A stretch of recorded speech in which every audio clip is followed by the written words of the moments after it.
Vous allez bien? Oui, merci. Passé avec mon Solex, j'ai vu qu'il y avait du monde. Il y a un marché? Non, c'est pas le marché, c'est la distribution de la MAP. La MAP? La MAP. Ah, vous savez pas ce que c'est la MAP? Ah non, je ne connais pas. Je vais vous présenter la collégiale et ils vont vous expliquer. Ah bah écoutez, avec plaisir. Bonjour madame. Bonjour. Alain, j'ai tué un touriste en Solex. Bonjour. Je passais par là, j'ai vu du Bonjour. monde. On m'a dit qu'il y avait une AMAP. Qu'est-ce que c'est une AMAP? Alors une AMAP, c'est une association en fait de consommateurs qui choisissent de passer des contrats en direct avec des producteurs pour leur acheter leur production. D'accord. L'association a été créée en 2008, c'est donc l'AMAP Label Terre. Voilà. Et puis depuis quelques années, on a 2 distributions, donc une le mardi à Chouzé, une le vendredi à Bourgueil, sous les Halles. Voilà. Et donc tous les producteurs qui nous fournissent les produits viennent à ces 2 distributions.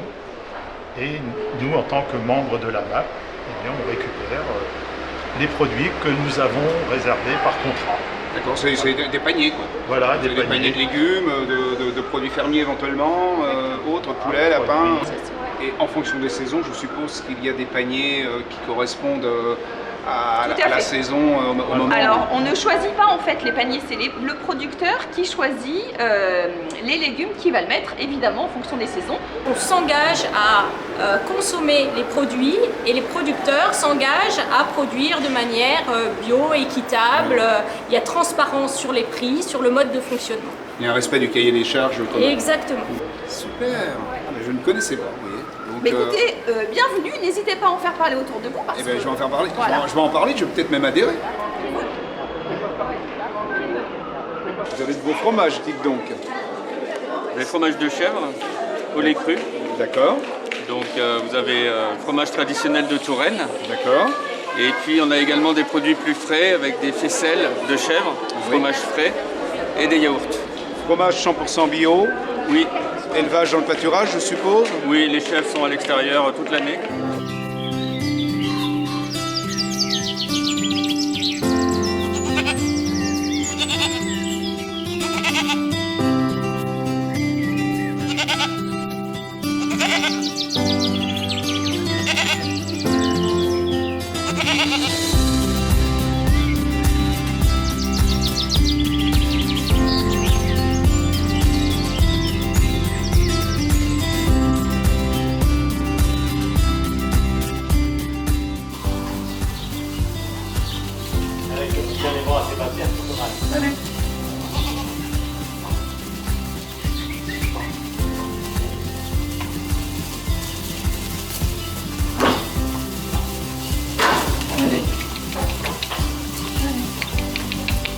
Voilà.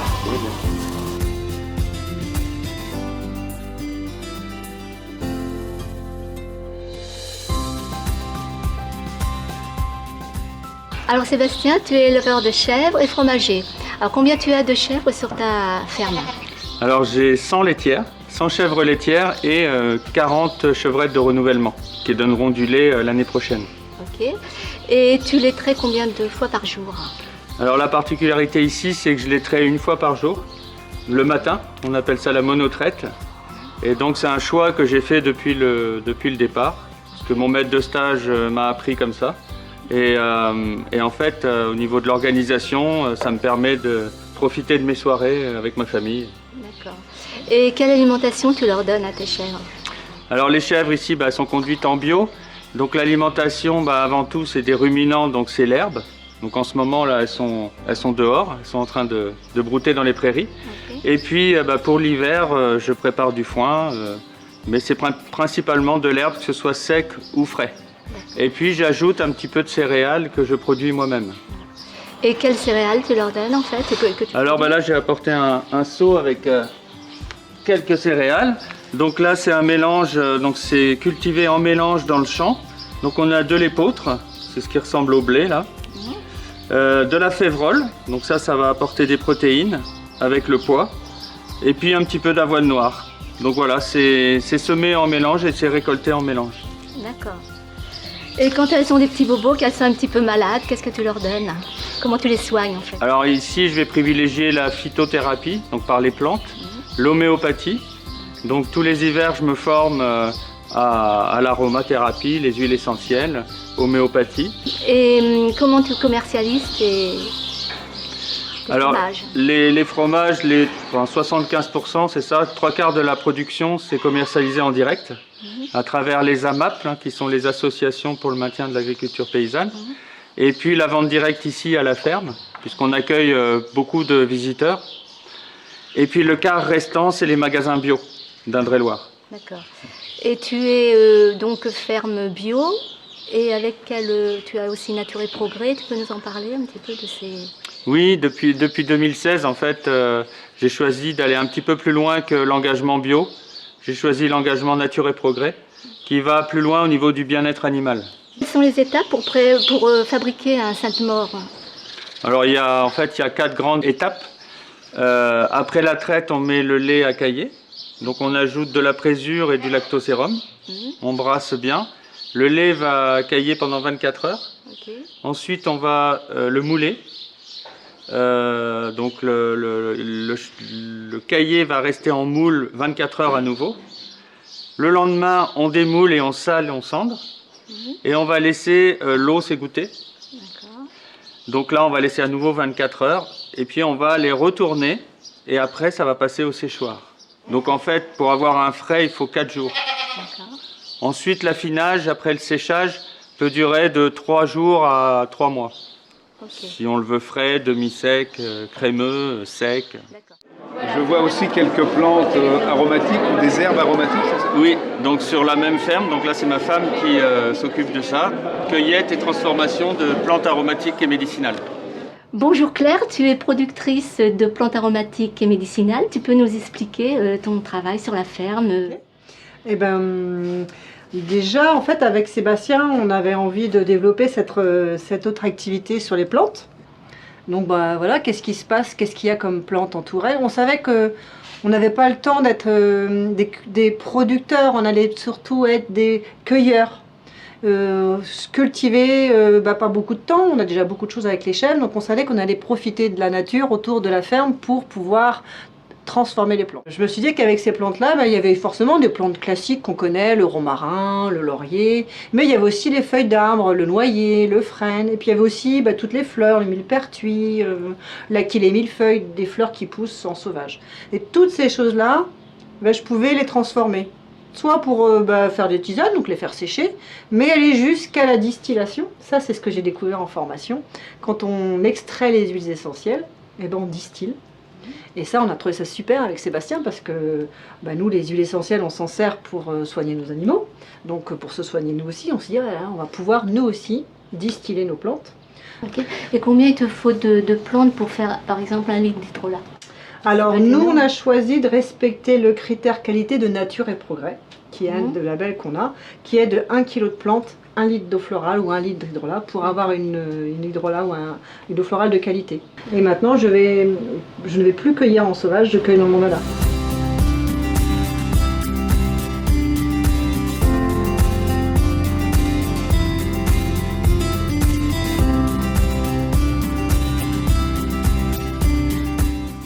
Quand on cueille les roses de Provins, qui est vraiment la culture que l'on a développée ici, où là on a des roses dans le mandala, donc ce grand cercle, mais aussi un champ de roses.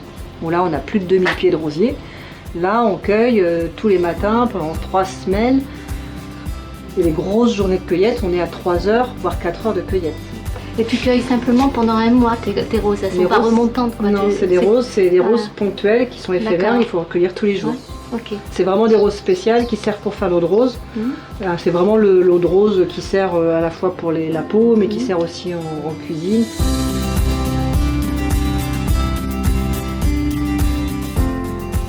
Bonjour. Bonjour madame. Je suis en train de regarder vos fraises. C'est de la fraise naturelle? La fraise bio, oui. La fraise bio. Donc élevée en pleine nature, un petit peu sous serre? Sous serre, monsieur. Vous voulez goûter? Oh mais écoutez, je ne voudrais pas abuser. C'est très gentil. Bon, moi, je vais prendre la plus petite là. Par exemple. Ça m'a l'air très bon ça. Déjà au regard, Et au goût? à la vue.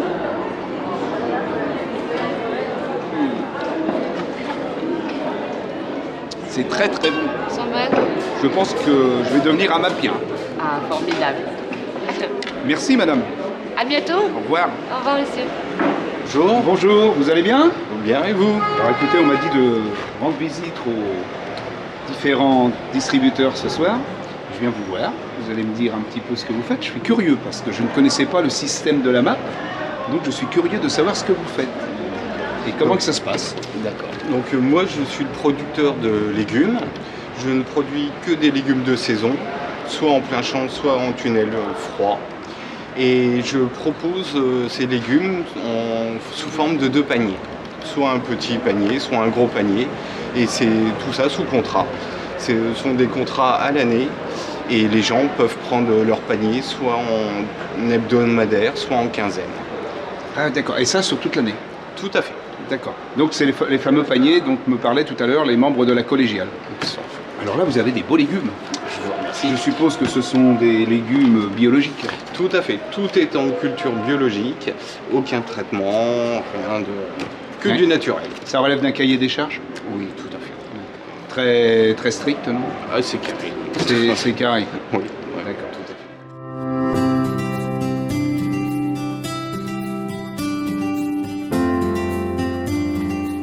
Bonjour Arnaud, tu es maraîcher bio à la MAP de Chouzé-Bourgueil.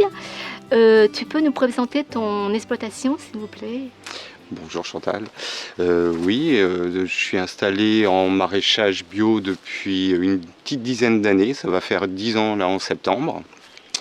On est sur une surface de 2,5 hectares à peu près, avec quasiment 2500 mètres carrés de tunnels pour les légumes d'été et d'hiver.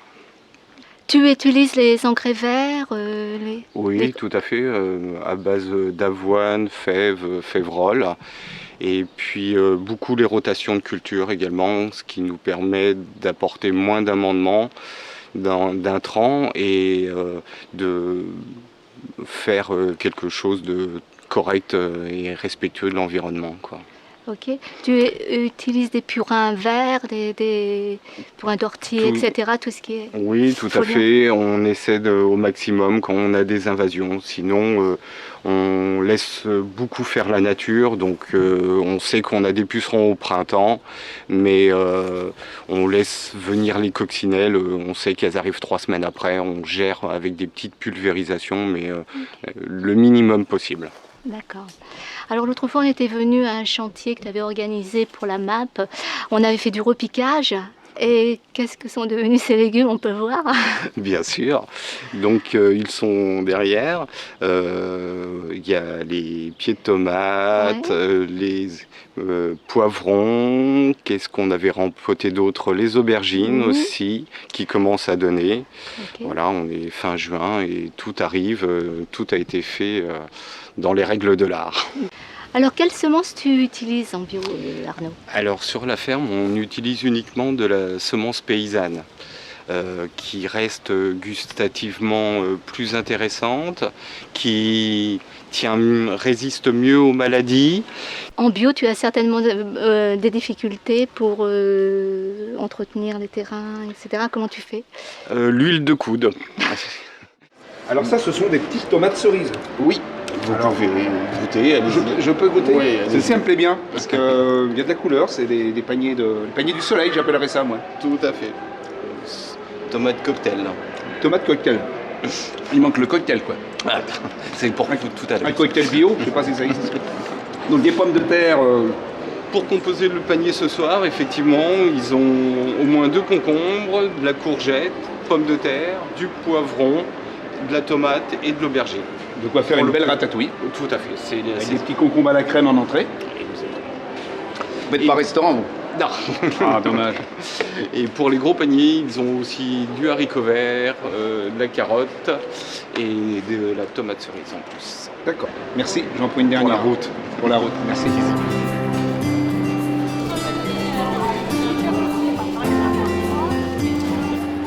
Oh, ça sent bon chez vous, monsieur. Merci. Vous êtes boulanger? Pas exactement en fait, je suis un paysan qui fait du pain, un paysan panetier. D'accord, et ça consiste en quoi exactement par rapport fait, à un boulanger traditionnel? La différence c'est que je vais de la terre jusqu'à la panière, donc je cultive des céréales de variété ancienne comme celle-ci, du sel, du blé, du grand épeautre, qui composent mes différents pains. Et à la ferme on a un petit moulin à meule de pierre avec lequel on moule la farine au fur et à mesure de nos besoins pour faire le pain. Et chaque semaine on fait du pain au levain entièrement fait à la main qu'on propose dans cette AMAP. Donc méthode artisanale. Oui, complètement. Je rajoute même que c'est au levain naturel, donc c'est à la fois artisanal et authentique. C'est un reflet de la terre, du terroir. Vous avez plusieurs variétés de pain à proposer? Oui, alors là on a un mélange de blé et de seigle en format boule. Oui. En même format boule, on a du grand épeautre, une variété de grand épeautre non hybridé avec du blé. On a en format moulé du petit épeautre, l'engrain, ou du grand épeautre. Alors celui-ci, c'est pour l'occasion, c'est ce que j'appelle le pain de fête. C'est un pain à base de farine de blé, qui est légèrement brioché et qui a des fruits secs dedans. D'accord. Ça doit être très bon, ça. Ça lance bien le matin ou pour le goûter ou en randonnée pour partir en balade. Des petites noisettes là. Oui. Et puis ça passe très bien en grille-pain, ça révèle des arômes au toast, ça révèle des arômes briochés. C'est très bon. Vous voulez goûter? Pourquoi pas, On mange?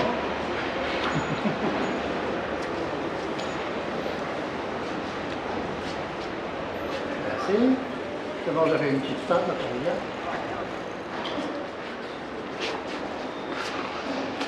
Merci de votre accueil. Je vous en prie. Je vous souhaite plein de belles choses avec votre pain. Faites du bon pain. Et ça fait plaisir de voir des artisans boulangers, récoltants, producteurs. C'est ça? Paysan. Paysans. Ce matin, j'ai mélangé l'eau, la farine, le sel marin et le levain. Là, c'est de la pâte de grand épeautre, le spelta. Et je l'ai travaillé une première fois. La nature a fait son œuvre. Ensuite, je l'ai étiré et je l'ai remise en boule. Là, tous les pains sont commandés en fait. L'intérêt des AMAP, il y en a d'autres, mais celui-ci, moi, ce qui m'intéresse, c'est que ensemble, on s'organise collectivement pour qu'il n'y ait pas de gâchis. C'est-à-dire que quand je vais en AMAP, je sais que tous mes pains, ils sont attendus et qu'il n'y aura pas de perte. Donc le gâchis, il est évité et ça, pour moi, c'est de l'ordre de l'intelligence collective. Ces panières, c'est des panières en osier qui permet à la fois à la pâte de résister, de respirer et ça maintient la pâte dans la forme qu'on lui a donnée. Donc là, il est bien chaud dans sa petite couche et il va pouvoir continuer à lever. Cette phase-là, ça s'appelle l'après. Il va s'apprêter à être enfourné. Donc il va rester dedans là, entre 1 heure et 1 heure et demie avant d'être enfourné. Et là, les variétés de blé que tu as, c'est de céréales? Alors en fait, il y a du blé dans les céréales que je cultive. Donc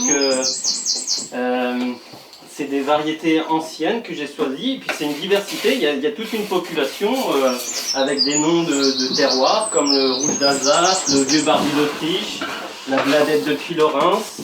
Voilà, c'est des variétés qui ont été abandonnées après la Seconde Guerre mondiale, parce qu'il fallait aller vers la productivité à tout prix. Et puis il y a une quinzaine d'années, il y a eu toute une mouvance, notamment le réseau Semences Paysannes, qui a remis au goût du jour ces variétés qui au final sont adaptées à la pratique de l'agriculture biologique. Donc là c'est un four à bois, donc on cuit le pain dans ce four. Le type de four c'est un four à gueulard. Donc en fait ici il est en deux parties. Il y a sur cette partie-là le foyer, c'est là où on met le bois. Le bois flambe ici et entre cette partie-là et cette partie-là, il y a une trappe qui s'ouvre, qui est le gueulard. Donc quand on met le bois, il flambe. Il y a une trappe qui s'ouvre ici et au fond, à gauche et à droite, il y a les cheminées d'évacuation des fumées. Donc avec ces manettes, j'ouvre ou je ferme la cheminée d'évacuation et avec cette trappe qui est le gueulard, j'oriente en fait la flamme à gauche ou à droite et avec les tirages, je joue un petit peu comme on pilote, comme on piloterait le four pour savoir si plutôt je veux chauffer à gauche ou à droite. L'idée étant que la flamme vraiment aille un peu partout dans le four pour qu'il soit le plus homogène possible. Pour que les pains aient une cuisson le plus régulière.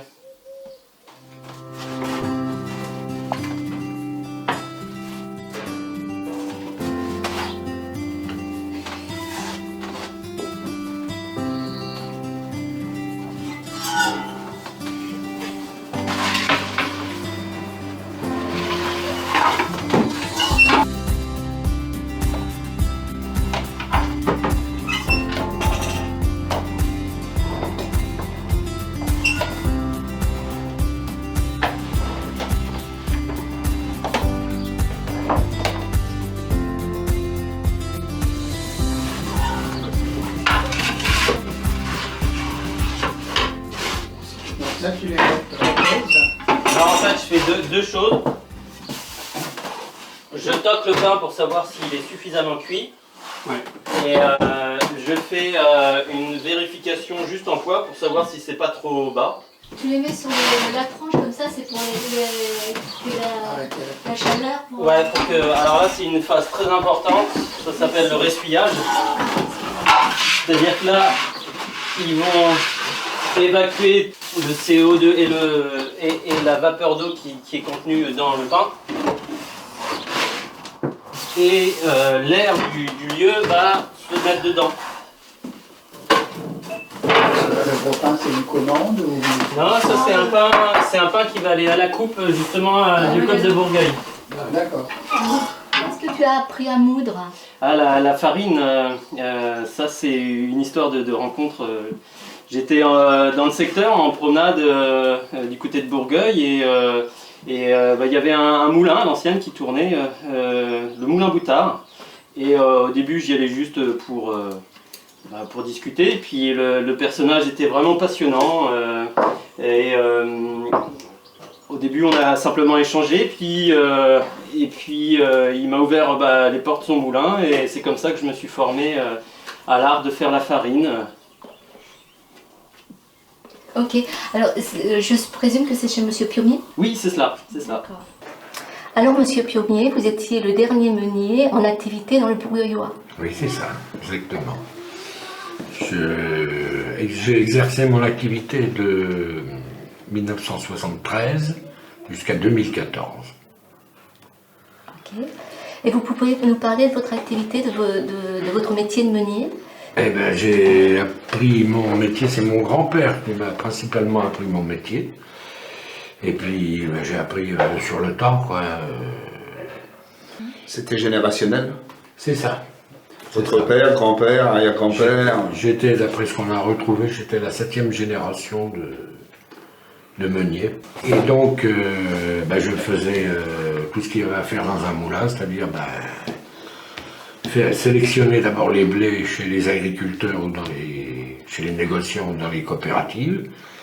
Et puis ensuite, tout un circuit de nettoyage du blé jusqu'au lavage. Et puis ensuite, un temps de repos avant la mouture, sur des gros cylindres en acier, et puis des tamiseurs pour séparer les différents produits de la mouture. Ce moulin date de quelle époque? 12e siècle. Ah oui, ça remonte déjà. Il a été construit par les moines de l'abbaye qui ont construit la plupart des moulins sur le Changeon. Je crois qu'il y en avait 22 en tout. D'accord. Il y en a eu jusqu'à 22 les moulins. Et comme c'est les moines de l'abbaye qui ont construit le Changeon directement, puisque le Changeon c'est une rivière artificielle. Oui. Hein. Justement, c'était pour permettre de faire tourner les moulins. C'est une rivière artificielle dérivée de Loire? Non, dérivée d'une petite rivière qu'on appelle ici le Douai ou le Doigt. Monsieur Pionnier, les meuniers avaient bonne réputation à l'époque? Non. Ah bon? Pas tous, non. Parce que, tiens, à ce propos, je vais vous raconter une anecdote, si vous permettez. Oh, on est bien, on est preneur. Et donc, j'avais un camarade meunier à Busancé qui m'a raconté cette anecdote. En fait, il y avait un meunier il y a fort longtemps dans cette région-là qui s'appelait Rare, R-A-R-E. D'accord. Et il avait la réputation d'être malhonnête, très malhonnête. Et sur sa tombe, il a fait marquer ici gît un meunier honnête. C'est rare. Oui.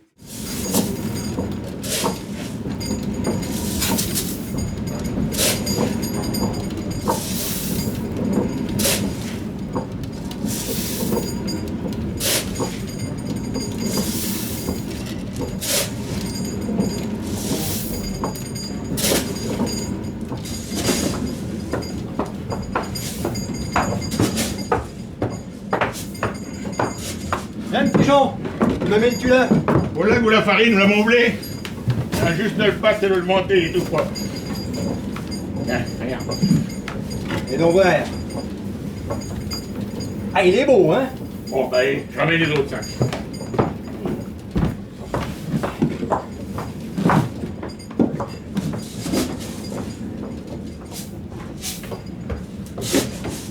Petit Jean est là? Ouais. Je m'en occupe comme les autres, comme d'habitude. Eh oui, ma belle, comme d'habitude.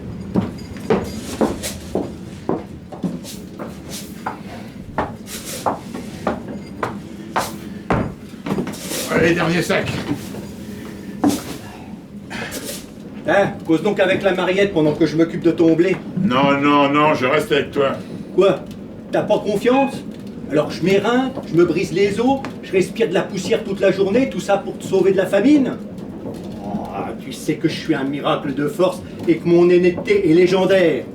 Hein, je fais bonne mesure, moi. 19 pour toi et la 20e pour moi. Hein, je fais pas dans la demi-mesure, moi.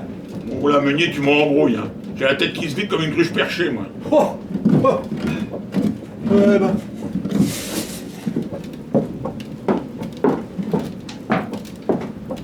On va se rafraîchir, petit Jean. Avec toute la poussière, on a le gosier tout sec. À chacun sa tâche. À nous le petit verre de vin, et l'eau au moulin et au meunier qui veille au grand. Allez!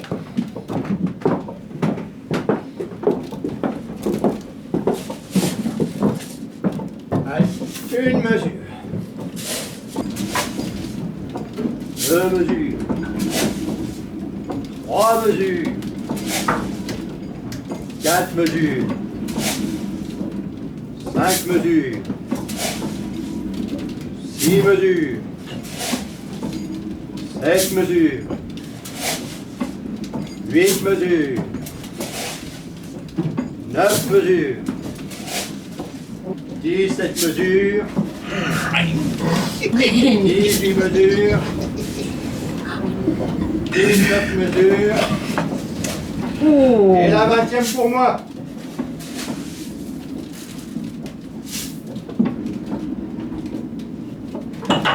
Et une mesure. Et 2 mesures. Et 3 mesures. Et 4 mesures. Et 5 mesures. Et 7 mesures. 18 mesures. 19 mesures. La rumeur disait que le meunier se regardait souvent dans le miroir, car dès qu'il sentait la honte rougir son visage, il s'arrêtait de prélever. Eh petit Jean, ta mouture est prête.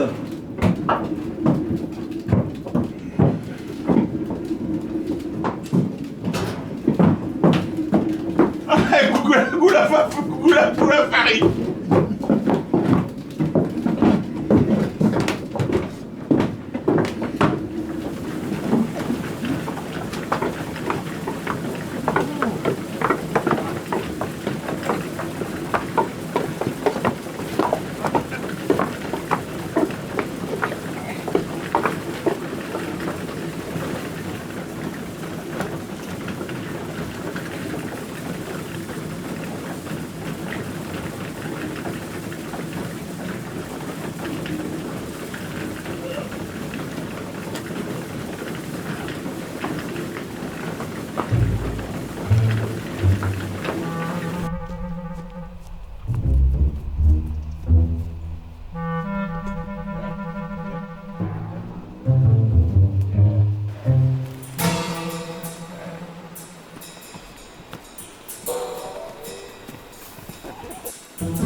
Oh, il joue. Ouais.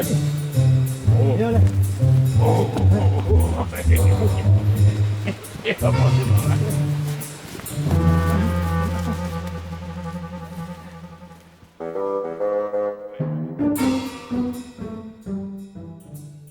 Petit Jean était plus chargé que sa mule. Ah oui, ça en dit long. Absolument, oui.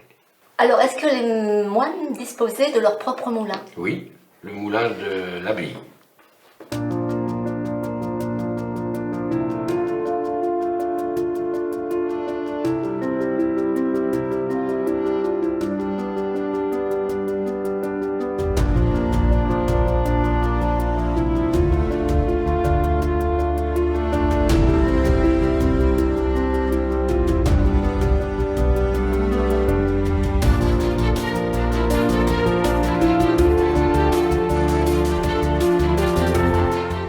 Le moulin de l'abbaye est situé au lieu-dit la Porte de Charlemagne.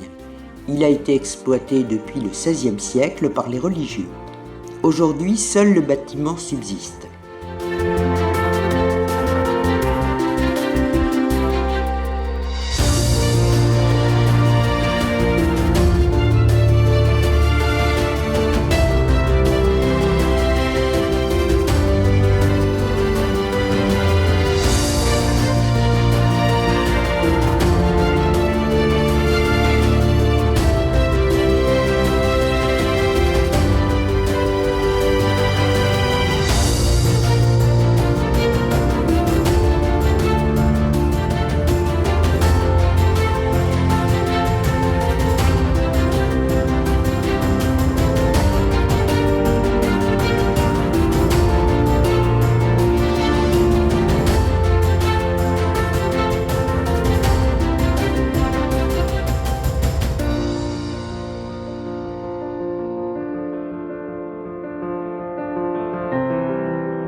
L'abbaye gérait l'attribution des moulins en organisant l'élection des meuniers.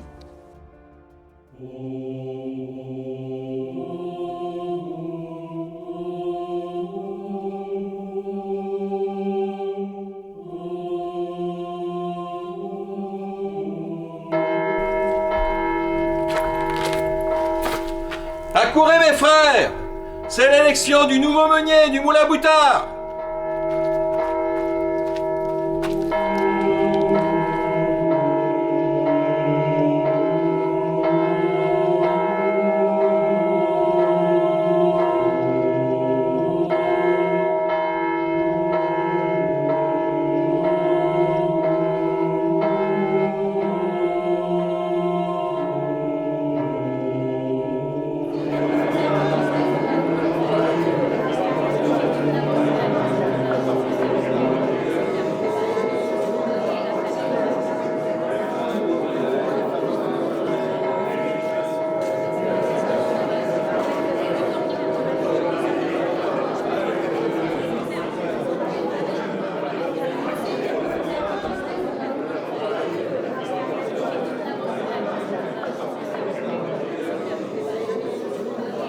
Silence! Procédons à l'élection du meunier de notre Moulin Boutard. Goulafarine, te représentes-tu?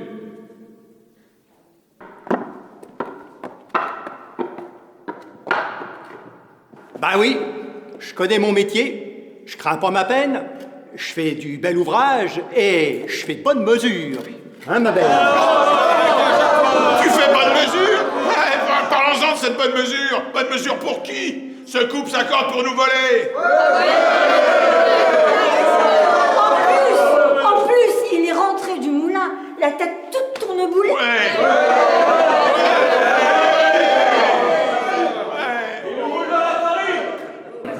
C'est ben vrai ça, il nous roule dans la farine.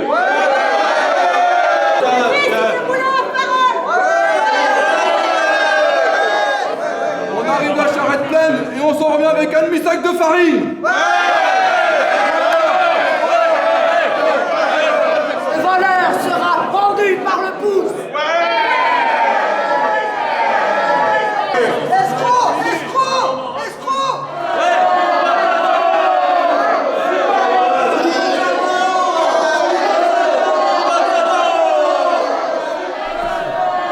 Ah, vous ne voulez plus de ce meunier?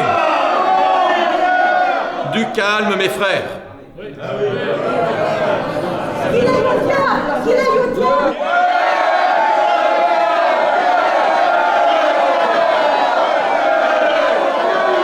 Calme, mes frères. Tu as entendu, meunier? Le bon peuple a parlé. Prends ton baluchon et va-t'en.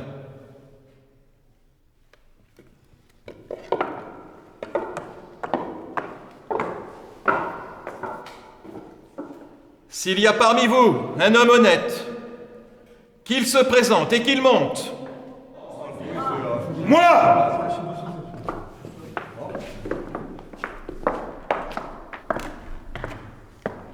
Je m'appelle Samson, je connais mon métier, je crains pas ma peine, je fais de la belle ouvrage et je fais bonne mesure. Toujours le même monument.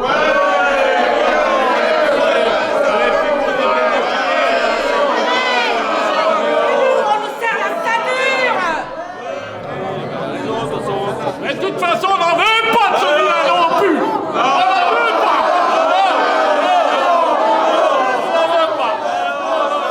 Qui veut se présenter? Pas d'autres prétendants? C'est moi qui décide. Samson sera le vôtre. Attention, le mois prochain, nous aurons l'élection du meunier du Moulin de C. À bientôt.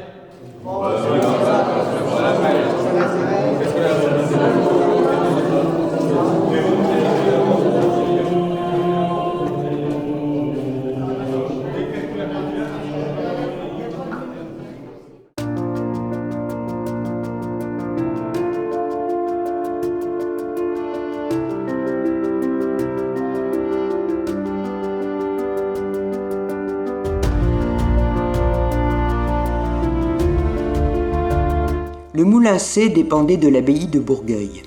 Utilisé jusqu'en 1972, ces mécanismes sont toujours en état de fonctionnement. C'est toujours le procédé qu'il faut toujours utiliser. J'ai vu l'eau. un petit coup de pied et voyez-vous, voilà, ça démarre. Comme les pendules. Et ce n'est que l'eau. C'est la force de l'eau qui fait que la turbine a démarré. Il produisait d'une part de la mouture de céréales secondaires pour animaux, avec une paire de meules en silex, et d'autre part de la farine boulangère avec ses 3 appareils à cylindres qui datent de 1905 et son plan Sichter qui tamisait les différents produits de mouture.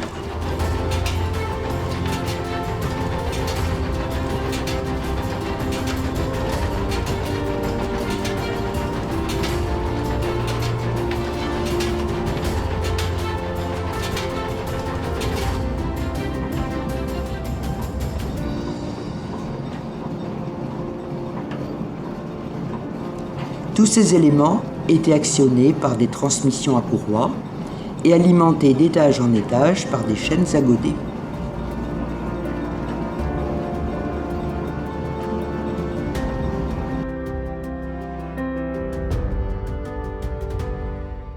Le moulin Bertrand et le grand moulin sont aujourd'hui transformés en gîtes ruraux. Ils ont préservé leur roue à aube. Le moulin Bertrand fut construit au XIIe siècle sous le nom de moulin d'Abbas.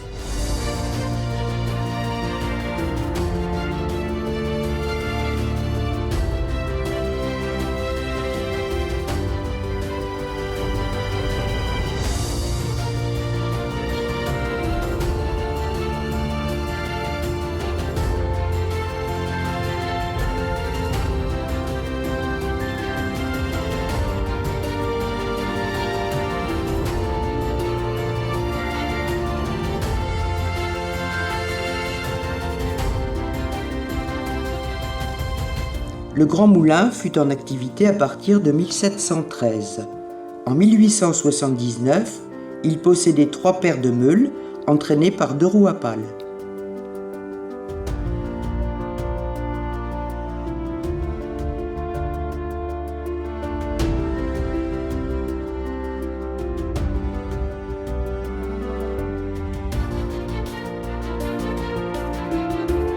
Édifié au centre de Bourgueil en 1543, le moulin de la Planche, qui dépendait de l'abbaye, est une construction en tuffeau de 3 étages.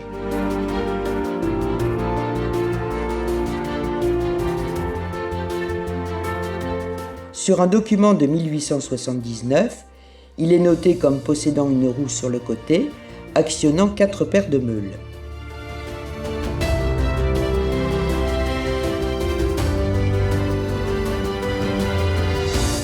À quelques pas de celui-ci se trouvait autrefois un lavoir encore visible, où les femmes venaient laver le linge, tandis que les hommes portaient les grains à moudre.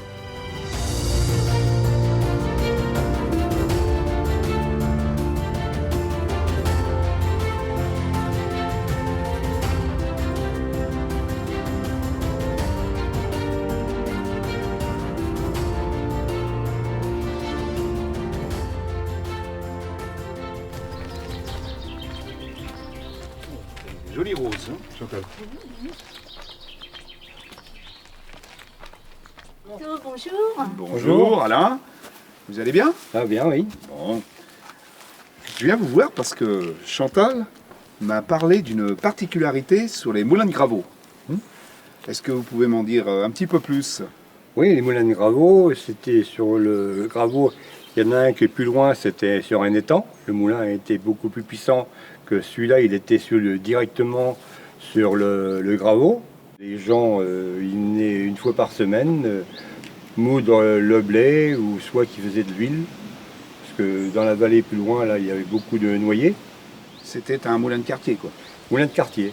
Petite puissance qui alimentait les gens, toutes les petites fermes qui étaient dans le coin. J'ai entendu parler d'une légende qui s'est passée pendant la Révolution. Vous pourriez nous en parler un petit peu? C'est une affaire peu banale. En 1793, pendant la Terreur, un abbé, un ancien vicaire de Bourgueil, a été victime d'une querelle entre 2 familles. Dans la région vivaient les Rouets, les Grands-Vaux. Les Rouets étaient des notables chirurgiens à Bourgueil. Un des frères, Pierre, avait arrêté ses études et était devenu boulanger. Les Granvaux, famille modeste de Saint-Nicolas, avaient un fils, Jules, meunier au moulin de Graveau. Un jour...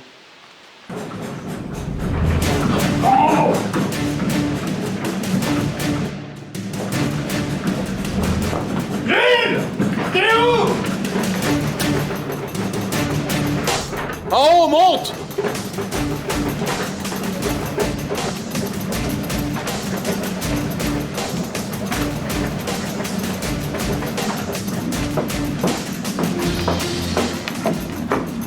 Bravo!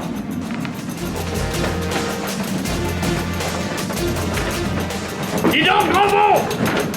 Mon pain est dur comme pierre à la sortie du four! C'est que tu l'as fait trop cuire? Et toi, malotru, on dirait que t'as mis du plâtre dans la farine! Ah, ta balagoule enfarinée. Tu veux que je t'apprenne à faire du pain? Le boulanger, c'est moi! Mets-toi ça dans la tête! On ne peut pas être au four et au moulin, tiens! Un salopard! Ah, tu crois t'en tirer comme ça, hein? Ton frère, le curé, là, hein, il fait la messe dans la grotte du moulin? Oui! Eh bien... ça durera moins longtemps que la capelle. Des menaces? Attention, meunier! Tu pourrais ne plus avoir d'eau dans ton moulin! De l'eau comme ça, meunier! Allez!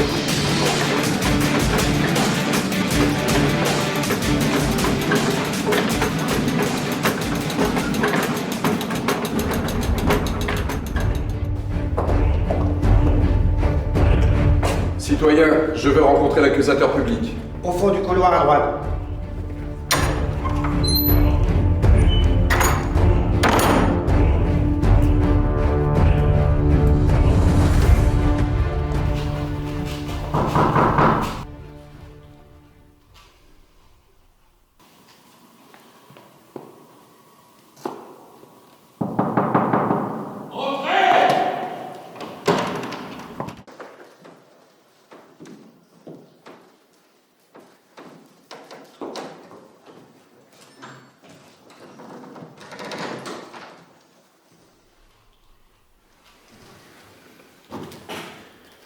Bonjour, citoyen accusateur public.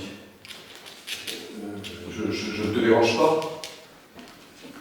J'ai une information. Et c'est pourquoi? Voilà, il y a un abbé qui... Bon allez, nom, prénom, âge et métier. Jules Granvaux, 59 ans. Voilà, doucement. Grand veau, comme un veau? Oui, citoyen, c'est bien ça. Bon! D'où viens-tu? J'habite au moulin de Graveau. Gros. Bon, allez, rends-moi cet abbé. Mais voilà, c'est l'abbé Rué. Plus fort! C'est l'abbé Rué qui fait les messes dans une grotte près de mon moulin. Oui. Une grotte sous terre, des messes basses. Intéressant. Et sais-tu quand aura lieu la prochaine messe? Dimanche à 11h. Très bien. Nous allons vérifier. Et si tu livrais, tu auras les 100 francs de la récompense. Sinon...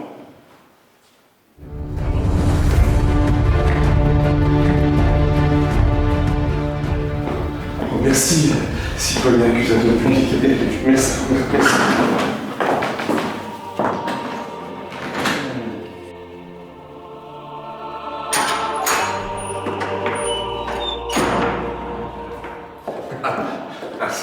Ces cretins de boulanger sont foutus fils, ils vont bien voir. Et 100 francs, c'est quelque chose. Mais je vais pouvoir m'acheter une meule toute neuve. Ah oui, mais... Miserere nobis, miserere nobis, miserere nobis. Agnus Dei, qui tollit beata mundi, miserere nobis, miserere nobis, miserere nobis, miserere nobis, miserere nobis, miserere nobis. Agnus Dei, qui bonis peccata mundi, dona nobis pacem, dona nobis pacem, dona nobis pacem, dona nobis pacem.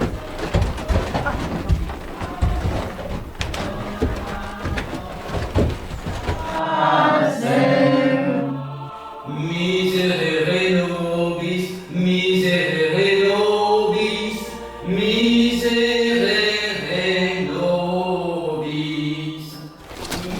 miserere nobis, miserere nobis, miserere. Pierre, Jean-Gabriel, Toussaint, Rué, au nom de la République, je t'arrête. Mais qu'ai-je fait? Pourquoi voulez-vous m'emmener? Que tu as fait est hors la loi. Tu verras ça avec l'accusateur public.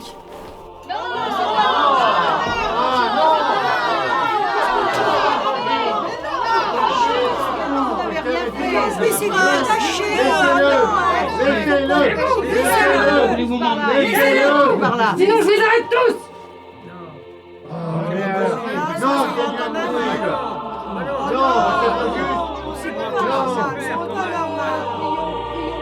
Oui, prions, voilà, tout à fait.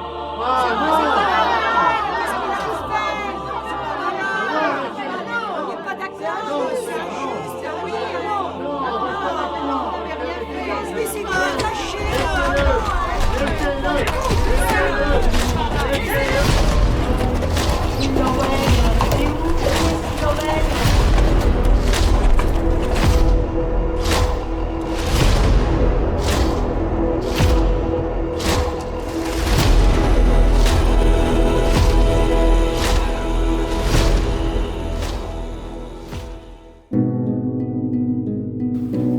Ton nom?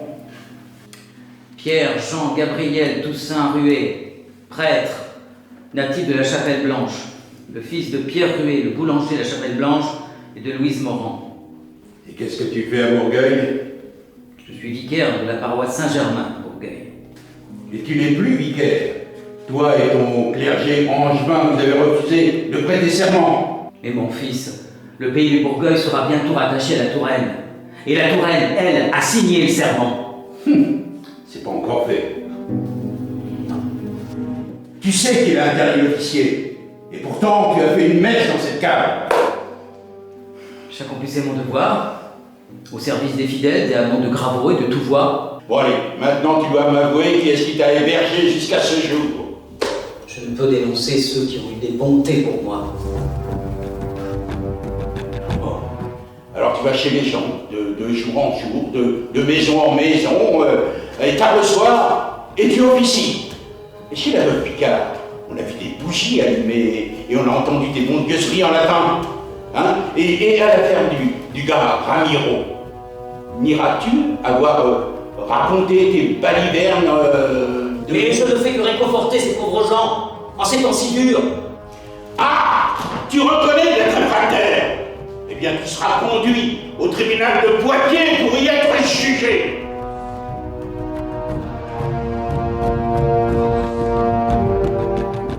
L'abbé Pierre Rué fut conduit à Poitiers, jugé et guillotiné le 14 Nivose de l'an 2.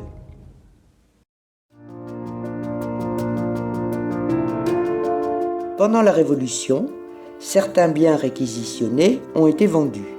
C'est le cas des moulins du Mur et de Touvois.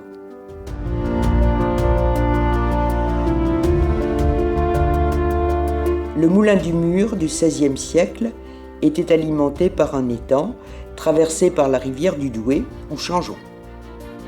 Son nom est sans doute dû à sa situation, adossée au mur de la digue de l'étang.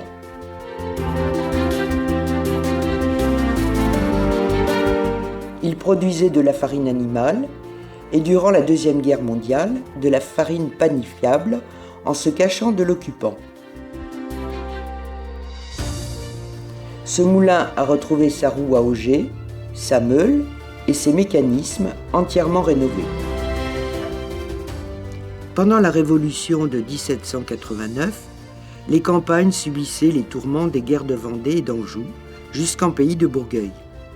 Branche d'Or, dit le Chouan, en compagnie de ses fidèles amis, Francoeur et Vadeboncoeur, ainsi qu'une dizaine de compagnons, écumaient la région.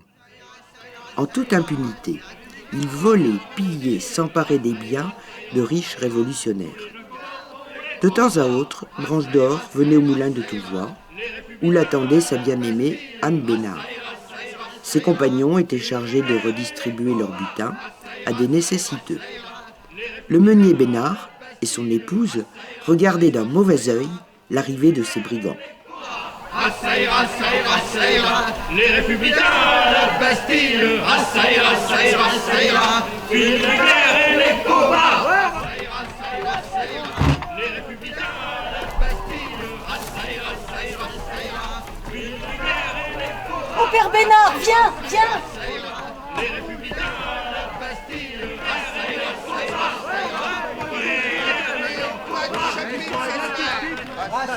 Ça ira, les républicains à la Bastille. Ça ira, tous les combats on les pendra. Ça ira. Oh là, meunier, prépare ripaille et de quoi boire, on en a bien besoin. La récolte a été bonne. Te voilà revenu, Branche d'Or le Chouan. Quand cesseras-tu, toi et tes brigands, de risquer ta vie et celle de tes compagnons?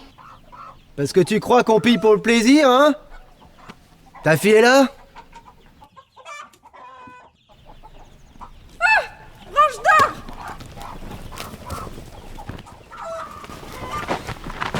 Mais tu vois, nous sommes revenus. Décidément, Branche d'Or, t'en finiras donc pas de nous faire peur. Mais meunière, c'est pour la bonne cause. Nous cesserons quand ces voyous de républicains ne mettront plus le peuple à terre. Pas vrai, compagnons? Oh! On se calme! Vous deux, préparez-nous une bonne tablée. On va boire et fêter notre retour. Et après ripaille, tu repartiras encore? Bah ce soir, je veux fêter notre butin et te faire honneur, ma belle. La bougrette. Allez, toi, femme, allez préparer la table. Et toi, viens là. Allez, on ne peut pas mettre dans ce bout, là.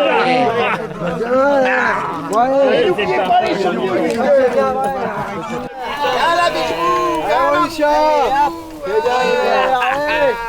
Allez, c'est parti. Allez, au boulot. Francoeur, mets à l'abri le butin dans le moulin. Bon, les autres, vous mettez le butin dans le moulin. Allez plus vite que ça. Oh, toi, Lucien, tu détailles la charrette et tu t'occupes de l'âne. Ah, fais gaffe, c'est lourd ça. Tiens, qui c'est qui prend le gros sac là? Moi, je prends les pièces d'or. Ah bah tiens. Moi, je prends les casseroles. Allez, allez.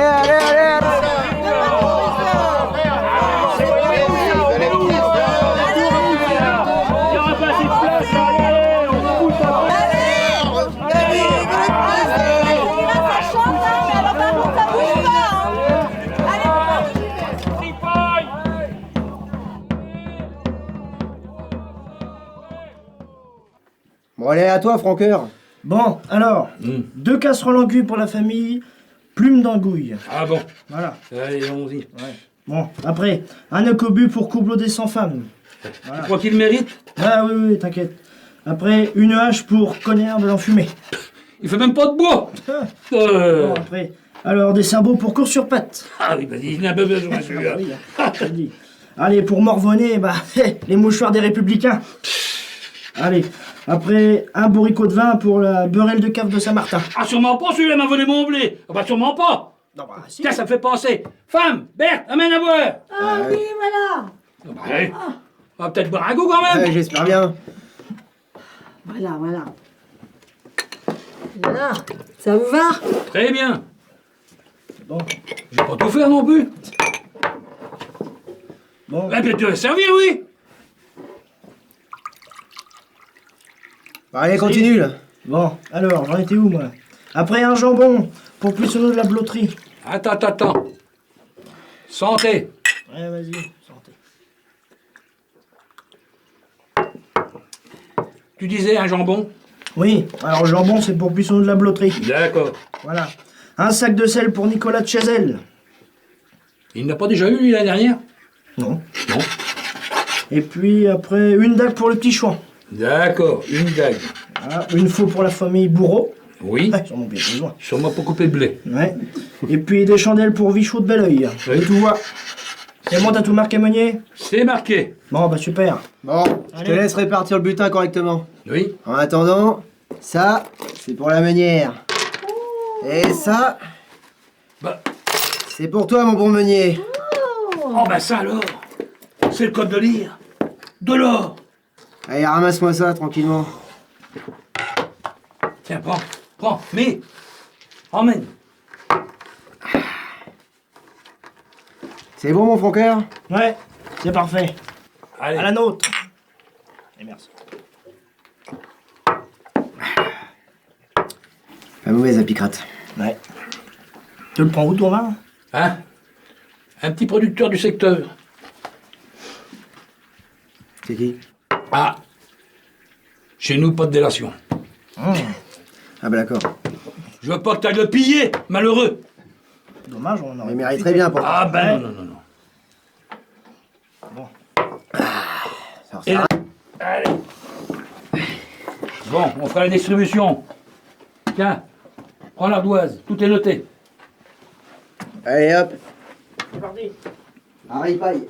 Merci, branche d'or. De rien, meunière.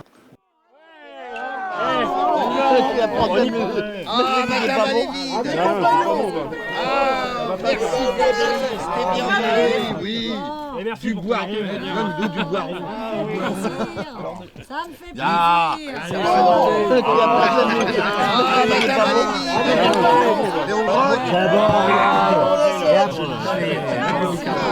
as-tu pensé à une paire de draps pour la petite gamine? Bien sûr. Rien ne vaut la pomme de terre. Rien ne vaut la pomme de terre. Allez, on grotte. À boire. Pardon, ma jolie. À boire. C'est pour toi, c'est un beau petit ruban pour mettre dans tes jolies cheveux. Républicains. Allez. Pas pour eux. Ils n'auront rien, les républicains. Rien. On leur piquera tout. Tout. C'est qu'elle est bien goulayante quand même, cette petite vinasse. Oui, ça passe tout seul.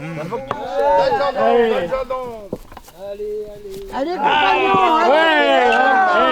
Et après, tu partiras. Mais non, je t'ai dit que je passerai la nuit avec toi.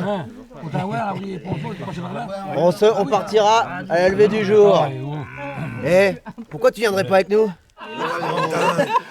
Pour sûr que je vais l'en empêcher. Ma fille restera ici et ne se risquera point. Pas vrai, Meunier? Mais on verra ça demain. Je veux partir avec lui, je l'aime et je le suivrai.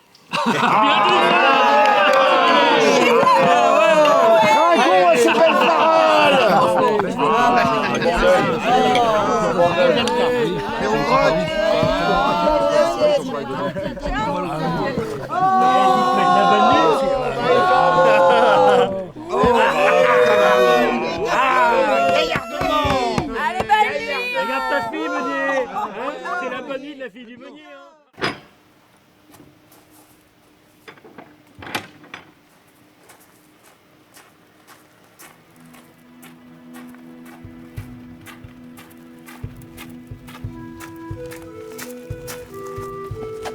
Bon, écoute, de toute façon, le butin, je le garde. Et comme ça, au moins, c'est fait. Moi, je veux pas d'ennui. C'est bon comme ça. Tu pars déjà? Ah, ma belle, tu as fait ton choix? Oh, te presse pas, je reviendrai vite.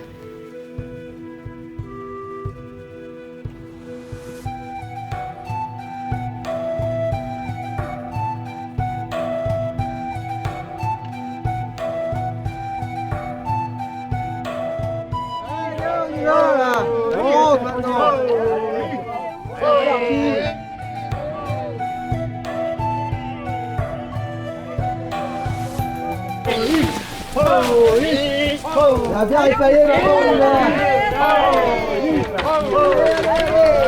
Pas de combat pour les républicains. Non.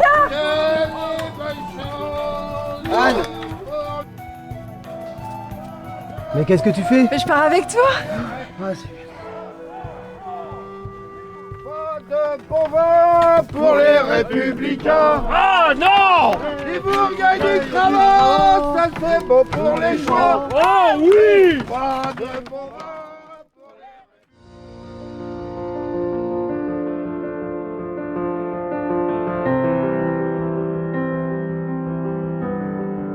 Le Moulin Neuf, dernier moulin du Changeon, fut édifié au XIVe siècle au lieu-dit la Prairie de la Contrie à Saint-Nicolas.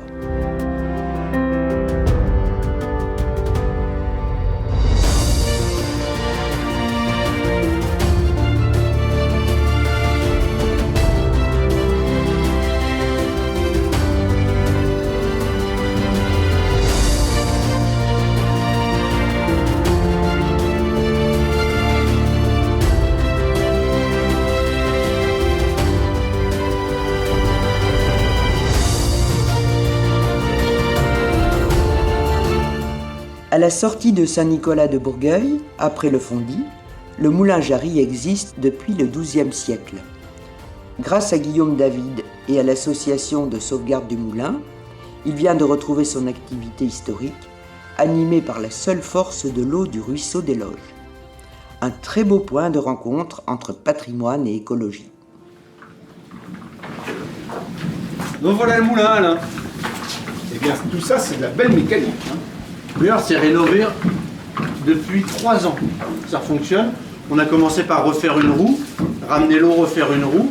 Et ensuite, on a remonté tout ce mécanisme-là pour refaire de la farine. Donc les meules sont à l'étage et on les utilise pour faire de la farine environ 1 fois par mois.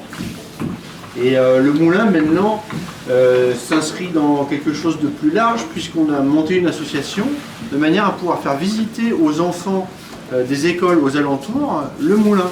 Et ils viennent avec les instits pour pouvoir faire du pain et repartir avec leur pain chez eux. Et au fait, Guillaume, tu avais une histoire, enfin une anecdote à nous raconter sur la dernière. Ah oui, effectivement. Alors, pendant la dernière guerre, ici, il s'est passé quelque chose d'assez incroyable. Et j'ai l'histoire qui est écrite sur un papier. C'est vraiment chouette. Ah, super. Beau travail. J'ai justement retrouvé le document qui raconte cette histoire. En fait, ça se passe le 6 mai 1944, il y a une escadrille d'avions anglais qui est venue bombarder un petit village dans la Sarthe, le village d'Aubigny-Racan, parce qu'ils stockaient, les Allemands stockaient des pièces pour monter les missiles V1 et V2. Et à bord de cet avion-là, il y a une personne qui n'aurait jamais dû s'y trouver, c'est le commandant Chapman, puisqu'il n'avait pas le droit de quitter le sol anglais, il détenait en fait des secrets de l'opération du débarquement. Et donc lors du vol, ils ont réussi à bombarder le site et au retour, ils ont été pris par les DC allemandes et l'avion s'est écrasé.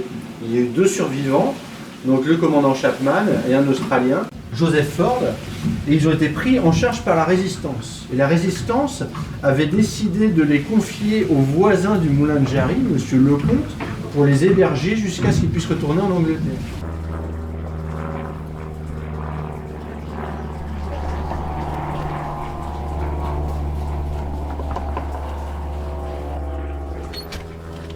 Ah, Morissette! Encore 2? Des British? Dites 33, va. 33? Ok, allez.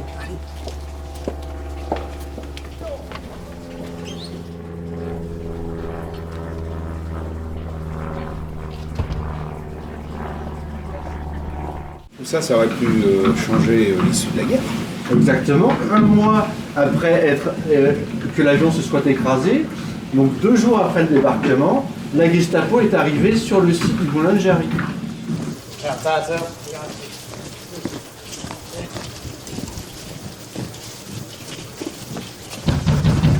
Ouvrez la porte!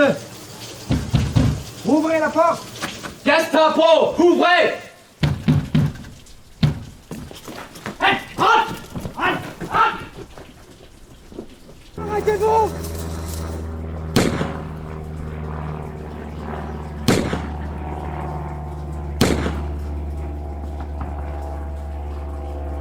Et pour retrouver ces personnes qui étaient cachées par M. Lecomte, ils ont attaché le meunier et son fils, ainsi que tous les gens qui arrivaient au moulin, dans cette pièce pour les interroger.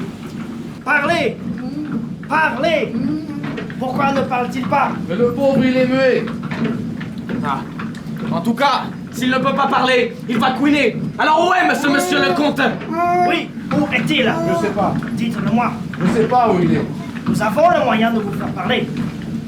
Si vous ne le dites pas aujourd'hui, nous sommes maintenant en Allemagne. Vous aurez de nombreuses tortures. Je sais pas où il est. Dites-le-nous aujourd'hui. Herr Dater, ne prendriez-nous pas la pince pour les petits doigts du jeune muet? Là. Donnez-moi ce doigt!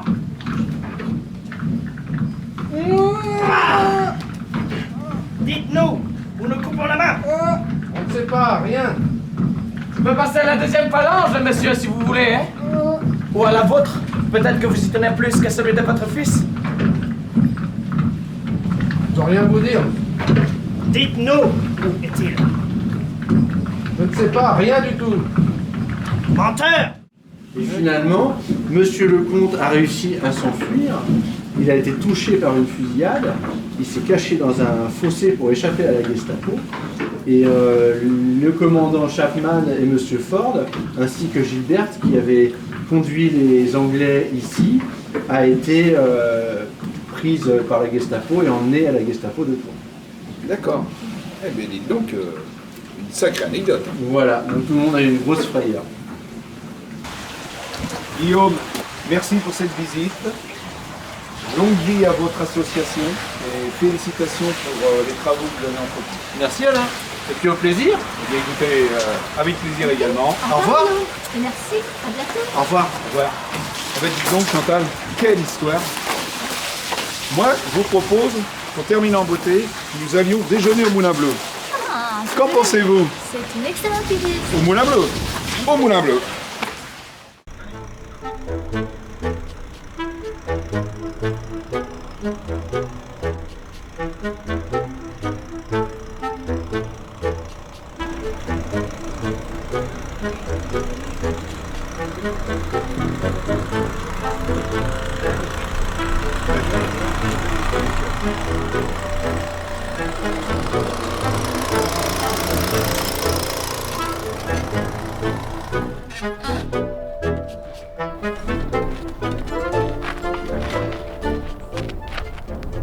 Donc nous sommes arrivés au célèbre Moulin Bleu de Bourgueil.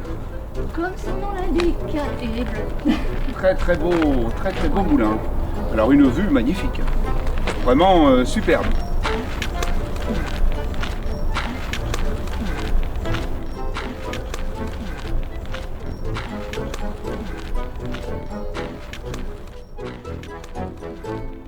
Dites-moi madame, donc ce moulin est le dernier moulin à vent équipé de ces ailes qui existe encore sur Bourgueil.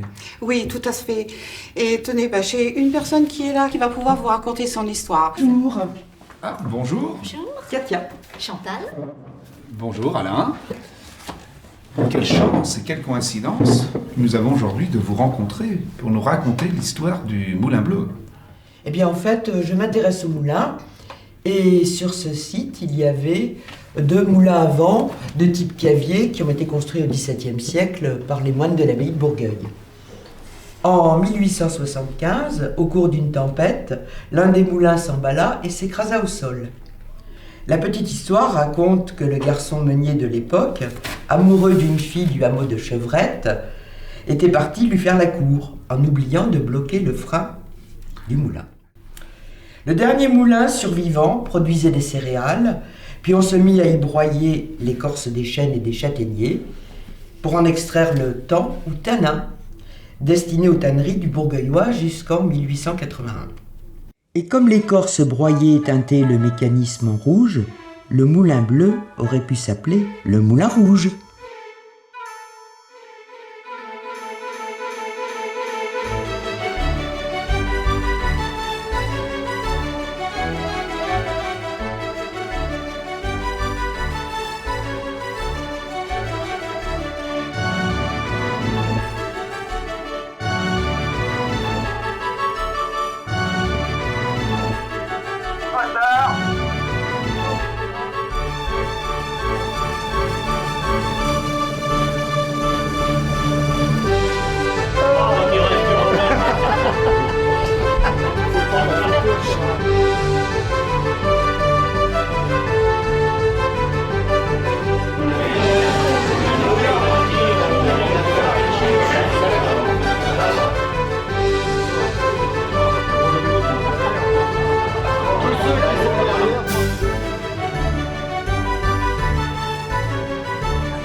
Jacques Piomier, scène 5, prise 1, 689, en route, action. Revenons à nos moulins.